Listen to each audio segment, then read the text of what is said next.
بسم الله الرحمن الرحيم نحمده ونصلي ونسلم على رسوله الكريم أما بعد فأعوذ بالله من الشيطان الرجيم بسم الله الرحمن الرحيم وكلا وعد الله الحسنى وقال رسول الله صلى الله عليه وسلم لو كان بعدي نبي لکان عمر رضی اللہ عنہ۔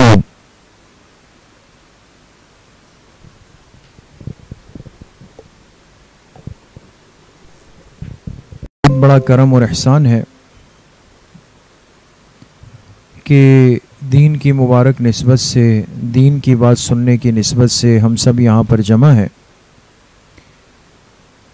اللہ تعالیٰ آپ سب کی اس حاضری کو، اس بیٹھنے کو، سننے اور سنانے کو اپنی بارگاہ عالیہ میں قبول فرمائے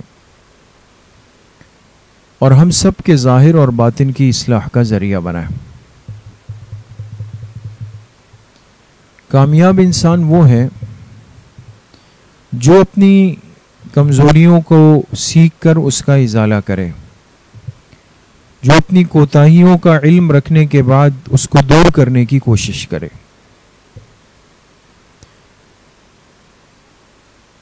جو اپنے غلط کو صحیح کرنے کی فکر میں لگ جائے۔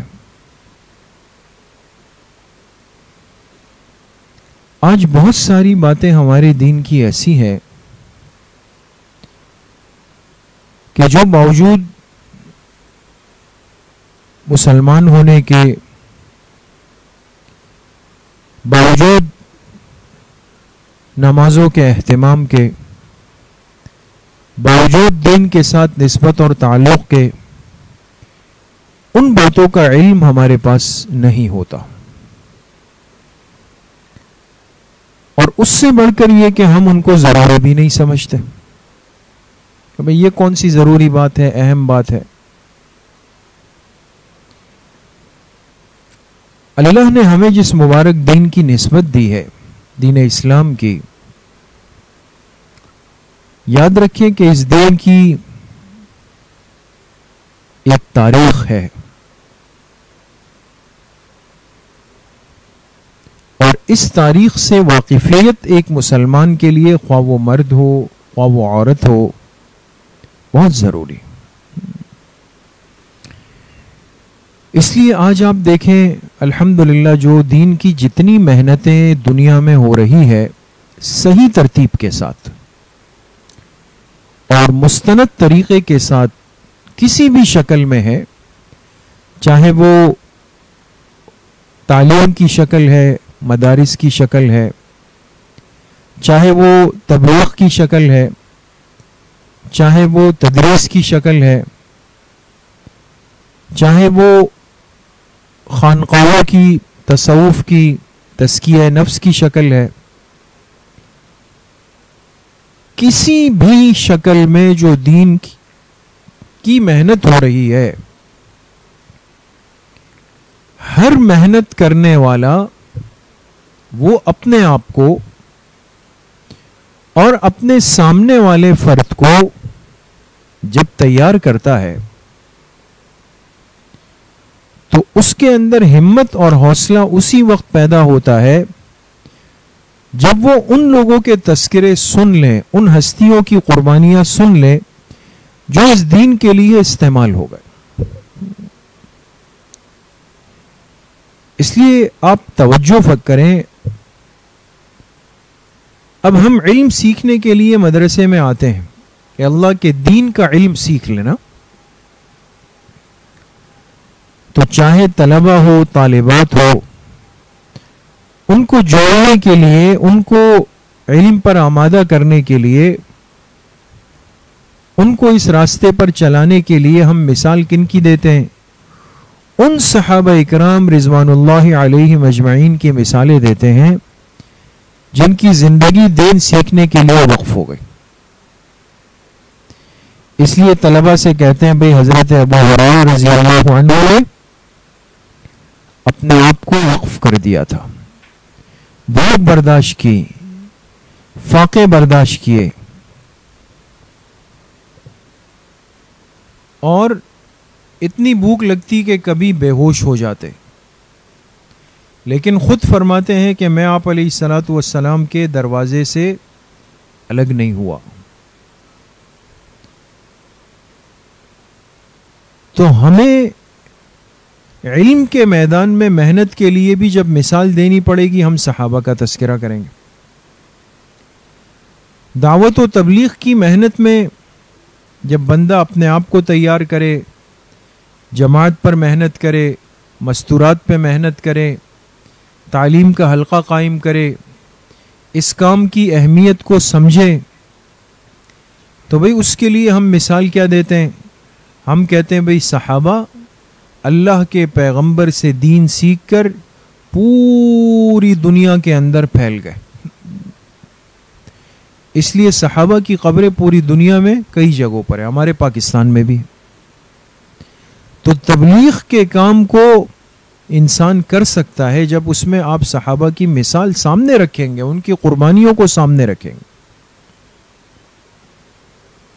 اور جب ہم ذکر کی محنت کریں گے، خانقاہوں کی محنت کریں گے، اللہ والوں سے جڑیں گے، تو وہ حضرات بھی کیا کہتے ہیں کہ بھئی صحابہ ساری ساری رات بیٹھ کر اللہ کو یاد کرتے تھے، فجر سے لے کر اشراق تک ذکر میں مشغول ہوتے تھے، اپنے دلوں کی دنیا پر محنت کرتے تھے۔ اب دیکھیں، میرا عرض کرنے کا مقصد آپ سمجھ گئی ہوں گی کہ دین کا کوئی بھی شعبہ ہے، کوئی بھی شعبہ ہے، جو خیر کے شعبے ہیں، جو دین کے کام ہیں،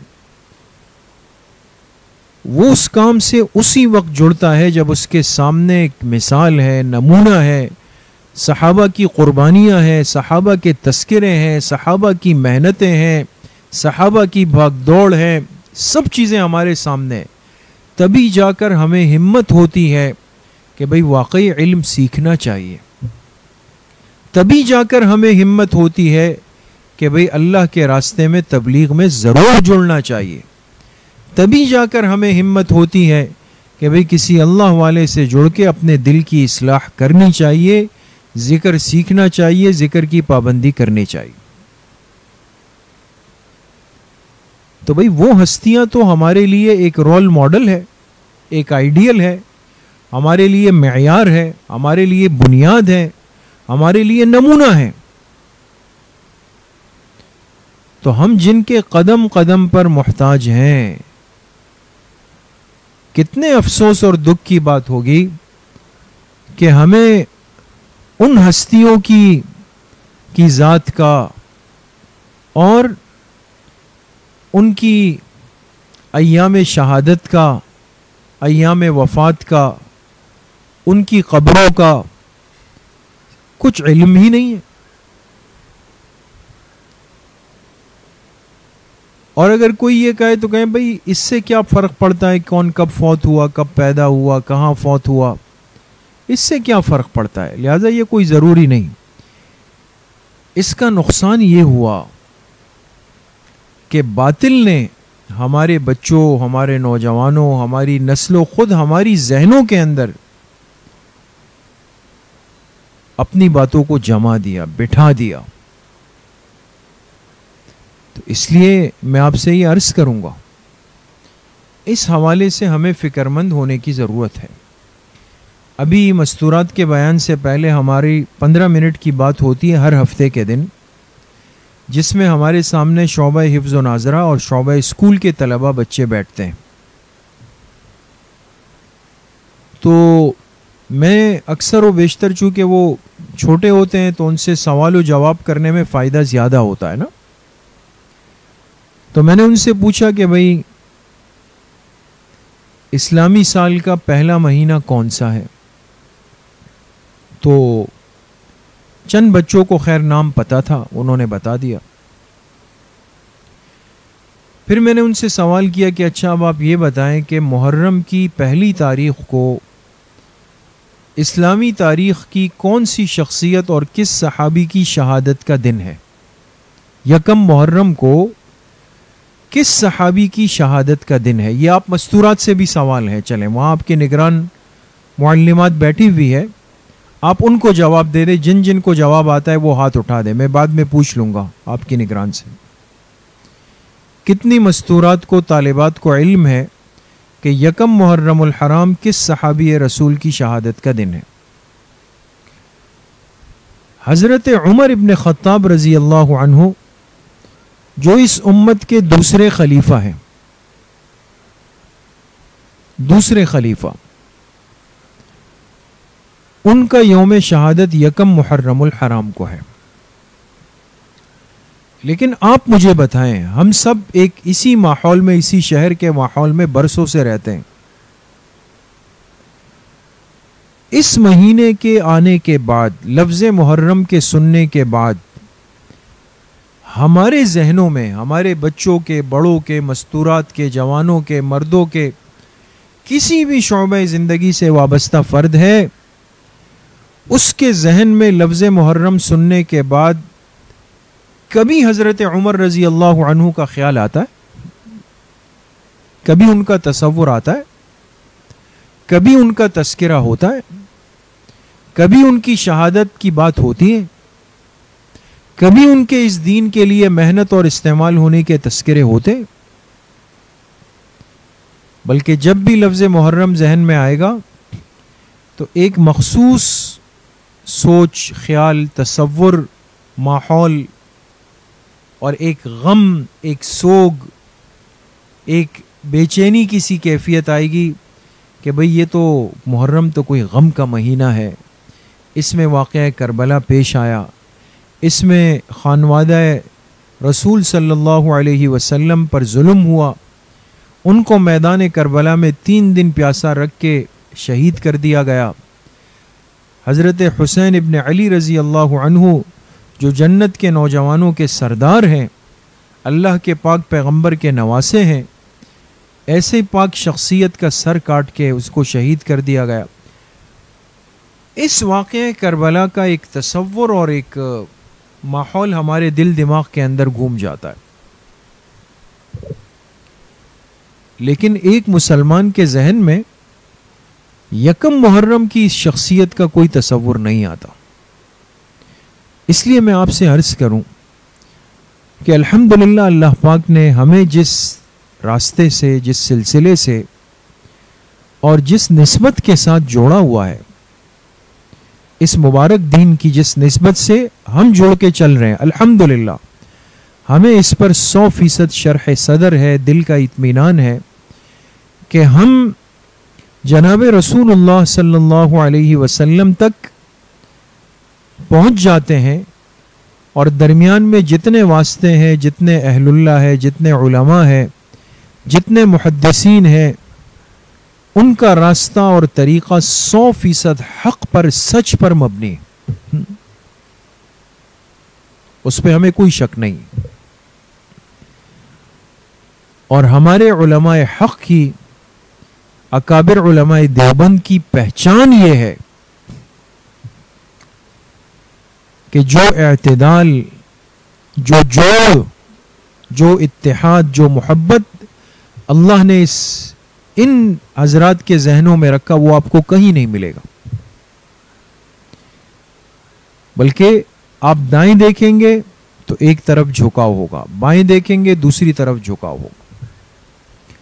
اس لیے الحمدللہ ہمارا ایمان ہے، ہمارا عقیدہ ہے کہ جناب رسول اللہ صلی اللہ علیہ وسلم خاتم الانبیاء ہے۔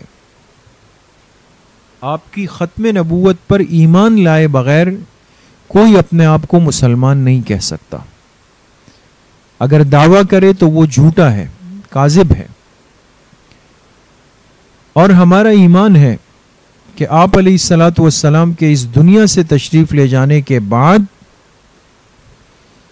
سلسلہ نبوت کی تکمیل کے بعد سلسلہ خلافت کا آغاز ہوا، اور جو جماعت اللہ نے اپنے پاک پیغمبر کو دی ان کو صحابہ اکرام کہا جاتا ہے۔ جو گھر کے افراد یعنی آپ کی ازواج، بیویاں، بیٹیاں، آپ کے نواسے، ان کو اہل بیت اطہار کہا جاتا ہے۔ تو ہمارے اکابر نے اپنا عقیدہ یہی لکھا ہے، اور جو ہم سب کو معلوم ہونا چاہیے کہ صحابہ اکرام برحق ہے، اہل بیت عظام برحق ہے، ان دونوں جماعتوں سے محبت کرنا فرض ہے اور ہمارے ایمان کا حصہ ہے۔ خدا نخواستہ کسی صحابی کے بارے میں دل میں تنقیص آ گئی، کمی آ گئی، کمزوری آ گئی، غلط خیال آ گیا، اہل بیت اطہار کے کسی فرد کے بارے میں غلط خیال دل دماغ میں آ گیا، وہ شخص ایمان سے ہاتھ دھو بیٹھتا ہے۔ اس لیے کہ یہ وہ ہستیاں تھیں کہ جن کی برکت سے مجھ تک، آپ تک اللہ کے دین کا کلمہ پہنچا، دین پہنچا، دین کے احکام اور اعمال پہنچے۔ صحابہ بنیاد ہے، اہل بیت بنیاد ہے۔ تو اس لیے ہم سب کو برحق سمجھتے ہیں، سب کی قربانیوں کو یاد رکھتے ہیں، سب ہمارے دلوں کی ٹھنڈک اور سروں کے تاج ہے۔ ہم حضرت عمر رضی اللہ عنہ کو بھی اپنے دل اور اپنے سر کا سردار سمجھتے ہیں۔ ہم آپ علیہ السلام کے محبوب نواسے حضرت حسین رضی اللہ عنہ کو بھی اپنا سردار اور آنکھوں کی ٹھنڈک اور دل کا سکون سمجھتے ہیں۔ کوئی ان میں فرق کرتا ہے، کوئی ان کو جدا کرتا ہے، کوئی ان میں تفریق کرتا ہے، وہ بدبخت آدمی ایمان سے محروم ہے۔ اس لیے اپنے ایمان کی حفاظت کریں اور خدا را خود بھی اور اپنے بچوں کو ان ہستیوں سے واقف کروائیں۔ یہ کہہ کر بات نہ ٹالیں کہ جی کسی کی تاریخ شہادت کو یاد کرنے سے کیا ہوگا۔ کاش آج اس امت کے سامنے حضرت عمر رضی اللہ عنہ کی شخصیت کے تذکرے ہوتے، یقیناً اس امت میں ایسا عمر ضرور پیدا ہوتا جو قبل اول کی خبر لیتا۔ اس لیے کہ حضرت عمر رضی اللہ عنہ اس امت کی وہ شخصیت ہے، جب خلیفہ بنے خلافت کتنے سال کی؟ 10.5 سال، 10.5 سال، 10 سال 6 مہینے پوری امت مسلمہ کے خلیفہ ہیں، لیکن ان 10.5 سالوں میں اپنے لیے کوئی محل نہیں بنایا، کوئی گھر نہیں بنایا، ذاتی جائیداد نہیں بنائی، دنیا کو جمع نہیں کیا۔ آج تو اگر مجھے 1 مہینے کسی حکمرانی تو بہت بڑی بات ہے، کسی ادارے کا کوئی منصب مل جائے تو 1 مہینے میں وہ لوٹ مار کروں گا کہ دنیا ویران ہو جائے گی۔ یہ آدھی دنیا کا حکمراں ہے، آدھی دنیا پر اسلام کے کلمے کو نافذ کیا، اور جب پتہ چلا کہ قبلہ اول مسجد اقصی وہ تو عیسائیوں کے قبضے میں ہے، مسلمان تو وہاں نماز نہیں پڑھ سکتے، تو یہ عمر تھے، یہ اس امت کے دوسرے خلیفہ تھے جو مدینہ منورہ سے چلے، اور چلے کس شان کے ساتھ؟ سواریاں کم ہیں، تو ترتیب بنی کہ 1 اونٹ 2 ساتھیوں کے حصے میں آئے گا، آدھا سفر ہوگا۔ تو خود ان کے غلام تھے، خادم، ان کے اور ان کے خادم کے حصے میں 1 اونٹ آ گیا۔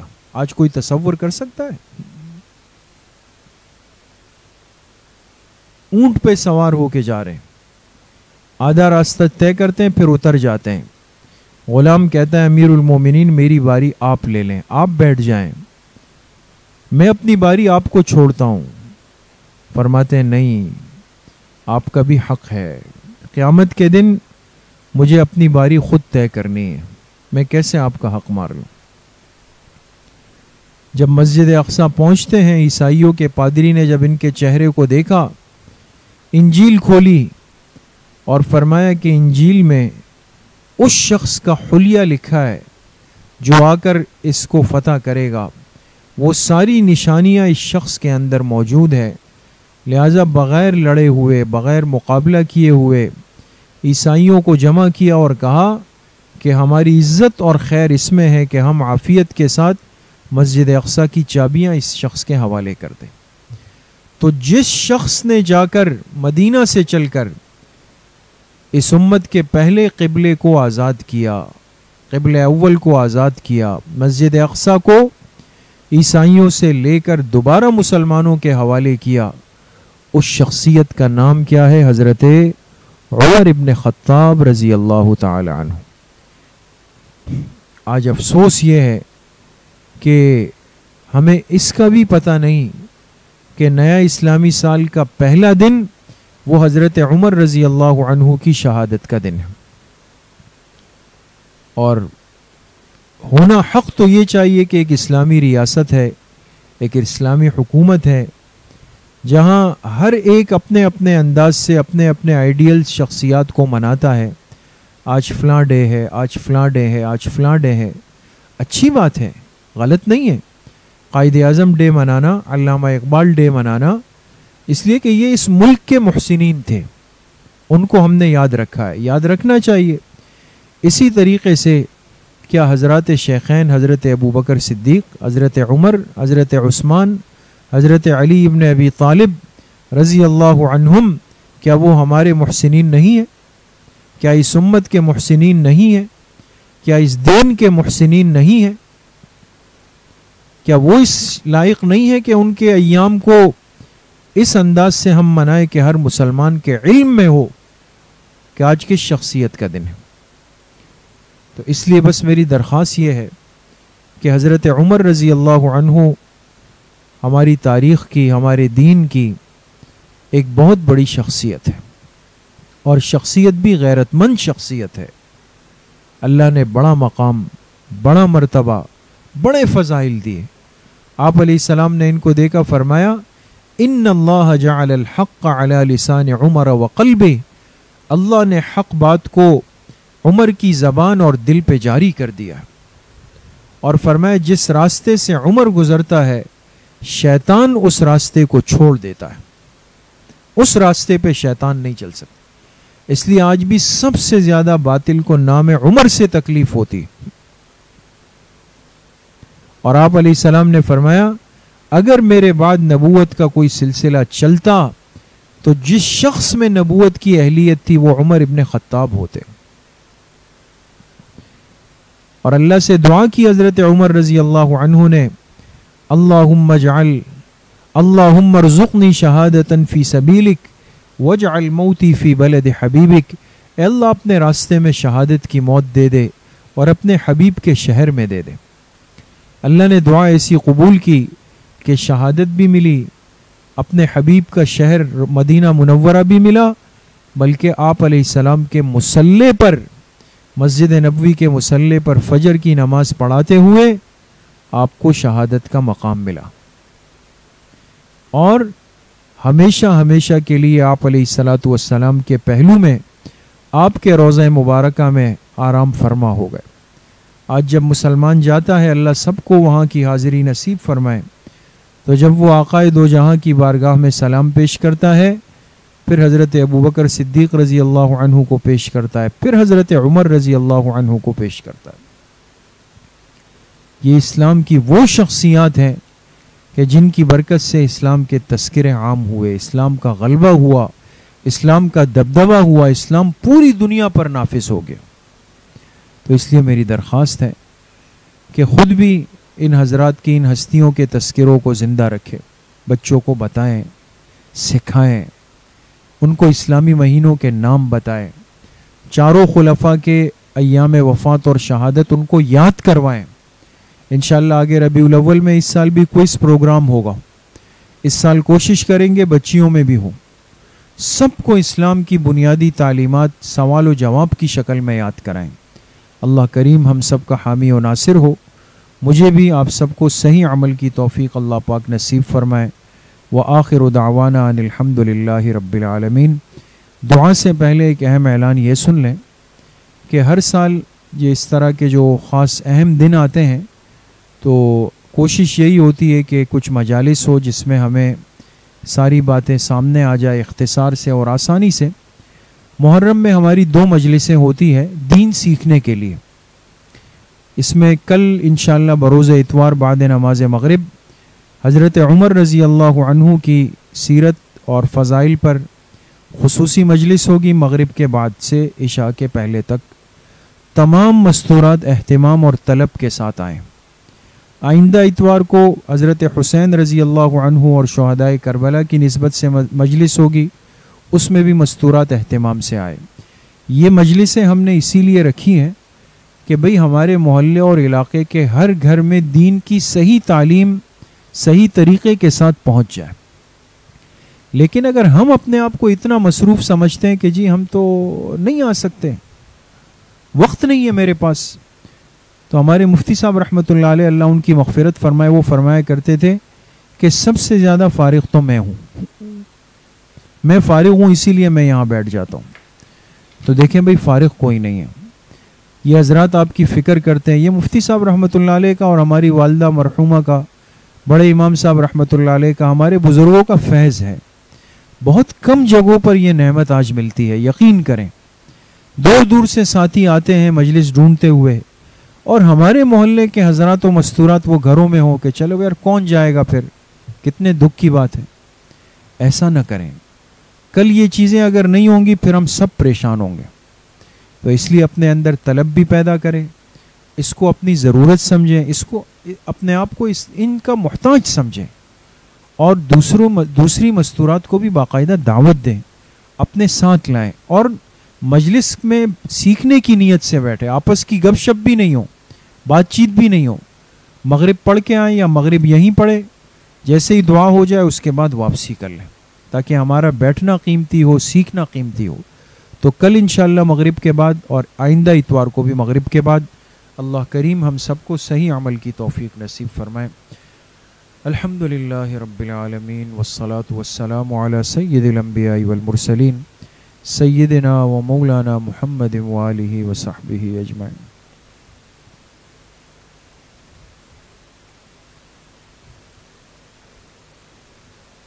وصلی اللہ وسلم علی نبینا محمد وآلہ وصحبہ اجمعین برحمتک. السلام علیکم.